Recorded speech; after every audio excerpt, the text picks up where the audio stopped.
ఎల్లంపల్లిని మొదలుపెట్టింది 2004లో. ఇది కంప్లీట్ అయింది 2016లో. బీఆర్ఎస్ పార్టీ ప్రభుత్వం వచ్చినాక గౌరవ ముఖ్యమంత్రి కేసీఆర్ గారి నాయకత్వంలో ఎల్లంపల్లి పూర్తయింది.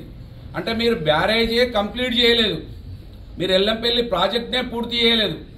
మరి మీరు ఎల్లంపల్లిని శ్రీపాదరావు కట్టిండనే తెలివి తక్కువ మాట అన్నాడంటే, శ్రీపాదరావు చచ్చిపోయింది 99లో, ఏప్రిల్ 13 ఏప్రిల్ 99లో చచ్చిపోయింది. శ్రీపాదరావు కట్టిండంటే బుద్ధి ఉందా, దానికి ఏమైనా జ్ఞానం ఉందా? ఆ పక్కకున్న సన్యాసాన్ని చెప్పాలి, అరే నాయన మా అయ్య ఎప్పుడు చచ్చిపోయినరా నాయన అని ఆ సన్యాసి చెప్పకపోయా, నీకు తెలివి లేకపోయా. ఇక పొడుగున్నోళ్ళకు తెలివి లేదు, పొట్టోనికి నీకేం తెలివినది?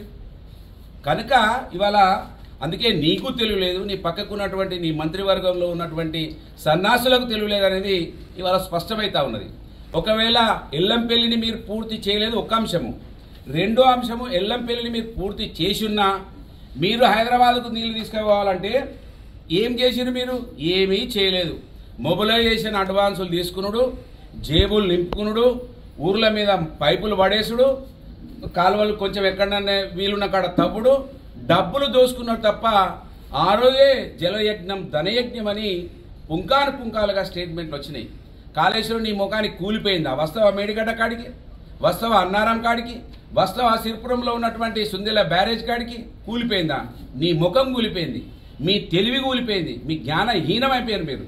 కనుక అంతేకాకుండా ఇవాళ ఎల్లంపల్లిని పూర్తి చేసి కేసీఆర్ గారు ఆ తర్వాత నంది పంప్ హౌస్ అంటే నంది మేడారంలో ఉన్నటువంటి పంప్ హౌస్ను పూర్తి చేసి అక్కడి నుంచి గాయత్రి పంప్ హౌస్కి మిడ్ మానేర్కు తీసుకెళ్ళి అక్కడి నుంచి కొండపోచమ్మ, మల్లన్న సాగర్, రంగనాయక సాగర్, అన్నపూర్ణ రిజర్వాయర్, ఇవన్నీ కూడా ఎస్ఆర్ఎస్పి వరద కాలంలో కలిపినటువంటి చరిత్ర కేసీఆర్ గారికి ఉన్నది.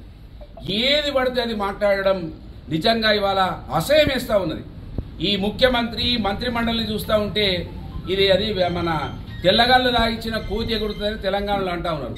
మీరు తెల్లగాళ్ళు దాగిన కోతుల్లాగా ఎగురుతూ ఉన్నారు తప్ప మీరు ప్రభుత్వాన్ని నడిపించేటువంటి పాలకులుగా కనబడతలేరు. ఇప్పటికైనా కళ్ళు తెరవాలి కాంగ్రెస్ ప్రభుత్వం. చేతగాకపోతే సన్నాసులు ప్రజలకు క్షమాపణ చెప్పండి. ఒక్క పథకాన్ని అమలు చేయరు, ఒక్క ప్రాజెక్టులను వాడుకోరు, ప్రజలను రక్షించరు. ఇవాళ 500 రూపాయల బోనస్ ఎక్కడ ఇవ్వాల్సి వస్తుందనో యూరియా బస్తాలు స్టార్ట్ చేసిర్రు. నీళ్లను వాడుకుంటలేరు, కాళేశ్వరం నీళ్లను. అసలు రాష్ట్ర ప్రజానికి ఏమనుకుంటున్నారు? కనుక నేను కోరుతునే వాళ్ళ భారత అత్యున్నతమైనటువంటి స్థానంలో ఉన్నటువంటి ప్రెసిడెంట్ ఆఫ్ ఇండియాను కోరుతున్నా, ఈ రాష్ట్రంలో ఉన్నటువంటి గవర్నర్ కోరుతున్నా, ఈ ముఖ్యమంత్రిని వెంటనే ఈ ప్రభుత్వాన్ని రికాల్ చేయాలి.